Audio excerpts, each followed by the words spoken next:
Friends, I am Sunny Sharma and welcome to my channel Soch Par प्रहार। जैसे कि आप सब लोग जानते हैं कि इस चैनल पर रेगुलर हम बात करते हैं किसी लीगल मुद्दे पर। आज के इस वीडियो में हम बात करने वाले हैं मेंटेनेंस की। तो जब बात मेंटेनेंस की आती है तो जनरली सीधा से ये ख्याल आता है कि मेंटेनेंस वाइफ के द्वारा मांगा जा रहा होगा और ये वाइफ का राइट होगा, क्योंकि जनरली मेंटेनेंस वाइफ के द्वारा ही मांगा जाता है।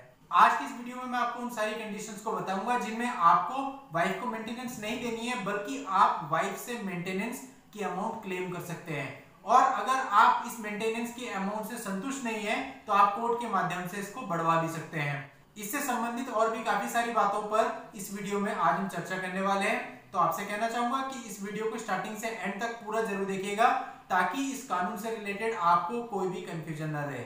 पूरा वीडियो देखने के बाद यदि आपके मन में कोई डाउट होता है, कोई कंफ्यूजन होती है, किसी तरह का कोई क्वेश्चन आप पूछना चाहते हैं, तो आप मुझसे कमेंट सेक्शन में पूछ सकते हैं। मेरी पूरी कोशिश रहेगी कि मैं सभी के कमेंट्स का जवाब जरूर दूं।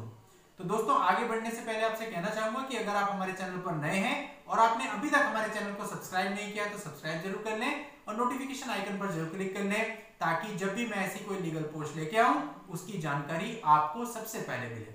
तो चलिए फ्रेंड्स, अब हम स्टार्ट करते हैं आज के इस इंटरेस्टिंग टॉपिक को।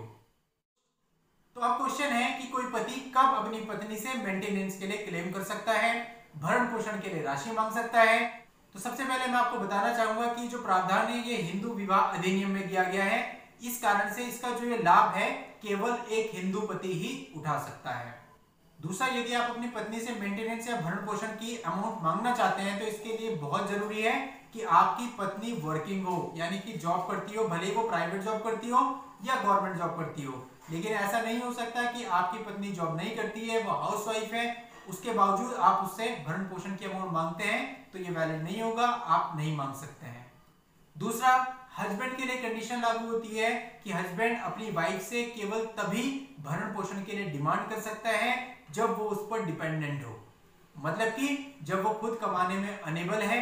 तो हस्बैंड अपनी वाइफ पर कब डिपेंडेंट हो सकता है? जबकि वो दिव्यांग हो, फिजिकली चैलेंज्ड हो, या फिर और किसी कारण से बाद में मान लेते हैं कि जैसे कोई एक्सीडेंट हो जाता है और वो उसके बाद डिसेबल हो गया हो और उसका कोई अंग भंग हो गया हो और अब वो खुद कमाने में असक्षम हो, तो ऐसे केस में वो अपनी वाइफ से मेंटेनेंस के लिए डिमांड कर सकता है। अब कई बार ये देखने में आता है कि जो वाइफ है वो अपने हस्बैंड को छोड़कर दूसरी जगह पर जाकर रहने लगी। तो अगर वाइफ अपने हस्बैंड को छोड़कर चली जाती है तो वो क्या करेगी? वो सबसे पहले अलग होने के लिए सेक्शन 13 यानी कि डाइवोर्स का केस फाइल करेगी। तो अगर वो डाइवोर्स का केस फाइल करती है तो जो हस्बैंड है वो सेक्शन 24 का यूज इस केस में कर सकता है और उससे भरण पोषण की राशि मांग सकता है। अब मैं आपको बता दूं यहाँ भरण पोषण का मतलब क्या होता है। उस केस में जो खर्चा आ रहा है वो उसको भरण पोषण में दिया जा सकता है, प्लस पर मंथ उसको उसके निर्वहन के लिए खर्चा उसकी वाइफ से दिलवाया जा सकता है। लेकिन दोस्तों, यहाँ पर एक कंडीशन और हो सकती है कि यदि वाइफ अपने हस्बैंड को छोड़कर चली गई है, वो अर्निंग है, वो पैसा कमा रही है, हर मंथ उसको पैसा आता है, वो अपने हस्बैंड से अलग ही रह रही है, लेकिन बावजूद इसके वो तलाक के लिए मुकदमा फाइल नहीं करती है और हस्बैंड उस पर डिपेंडेंट है, यानी वो खुद कमा नहीं सकता है। तो अब ऐसे केस में हस्बैंड क्या करेगा? अब फ्रेंड्स, हस्बैंड को सेक्शन 9 का मुकदमा फाइल करना होगा। अब सेक्शन 9 का मुकदमा कैसे फाइल करते हैं, उसके क्या क्या बेनिफिट होते हैं, इस पर मैंने एक डिटेल्ड वीडियो बनाई है। उस वीडियो का लिंक मैं नीचे डिस्क्रिप्शन में दे दूंगा, आप वहां जाकर उसकी पूरी इंफॉर्मेशन प्राप्त कर सकते हैं। तो अब जब हस्बैंड सेक्शन 9 का मुकदमा फाइल करेगा तो इसके बाद उसे सेक्शन 24 में मेंटेनेंस के लिए आवेदन करना पड़ेगा। अब इसकी एक नोटिस जो है वाइफ को भेजा जाएगा। कोर्ट के द्वारा जब ये नोटिस वाइफ को भेजा जाएगा और वाइफ इसे रिसीव कर लेगी, यानी नोटिस की तामीली जब हो जाएगी, तो उस डेट से लेकर 60 दिन के अंदर अंदर कोर्ट मेंटेनेंस पर फैसला लेगी, यानी कि हस्बैंड को वाइफ से मेंटेनेंस दिलवाएगी। अब जो मेंटेनेंस होता है ये कोर्ट डिसाइड करेगी, दोनों को देखते हुए कि उनकी अर्निंग कितनी है, क्या है, कैसे है, उसके अकॉर्डिंग वो अमाउंट कोर्ट तय करेगी कि कितना मेंटेनेंस वाइफ के द्वारा हस्बैंड को पर मंथ दिया जाना चाहिए, प्लस जो कोर्ट के केस में खर्चा आ रहा है वो उसे दिलवाया जाएगा।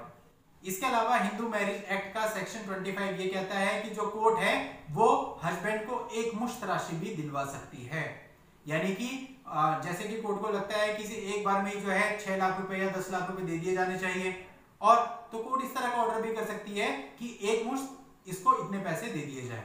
तो फ्रेंड्स, इस तरह से जो एक हस्बैंड होता है वो अपनी वाइफ से मेंटेनेंस प्राप्त कर सकता है। कई बार इसमें यह भी देखने में आता है कि जब मेंटेनेंस की डिग्री पारित हो जाती है लेकिन हस्बैंड संतुष्ट नहीं है, यानी कि उसको मेंटेनेंस इतना कम दिया गया है कि उसे लग रहा है कि क्या है, इससे अच्छा तो नहीं मिलता, तो ऐसे केस में वो इसके लिए हाई कोर्ट में अपील कर सकता है। और ऐसे बहुत से केसेस हैं जिनमें हाई कोर्ट ने इस मेंटेनेंस को बढ़ा दिया, यानी कि हाई कोर्ट ने माना कि ये जो लोअर कोर्ट ने ऑर्डर किया है इसमें मेंटेनेंस बहुत कम है, इसमें उसका गुजारा नहीं हो सकता, उसको बढ़ाया जाना चाहिए। तो हाई कोर्ट ने कहा उस ऑर्डर को कैंसिल करते हुए उस अमाउंट को बढ़ा दिया कि अब इसको उदाहरण के लिए 5,000 नहीं, अब इसको 10,000 रुपए मेंटेनेंस का दिया जाए। तो यदि आप संतुष्ट नहीं है उस मेंटेनेंस से तो आप उस ऑर्डर के खिलाफ हाई कोर्ट में अपील करके अपने मेंटेनेंस को बढ़वा भी सकते हैं। तो फ्रेंड्स, आज की इस वीडियो में मैंने आपको बताया कि किन किन कंडीशंस में कोई हस्बैंड अपनी वाइफ से मेंटेनेंस मांग सकता है और कैसे उसे प्राप्त किया जा सकता है, उसका तरीका मैंने आपको बताया। तो अगर आपको वीडियो पसंद आई है इसे लाइक कर दीजिए और आगे शेयर कर दीजिए, क्योंकि जब आप लाइक और शेयर करते हैं तो उससे हमारा हौसला बनता है और हम कोशिश करते हैं कि इसी तरह से रेगुलर आपके लिए नए नए लीगल पोस्ट लाते रहें। Thank you for watching.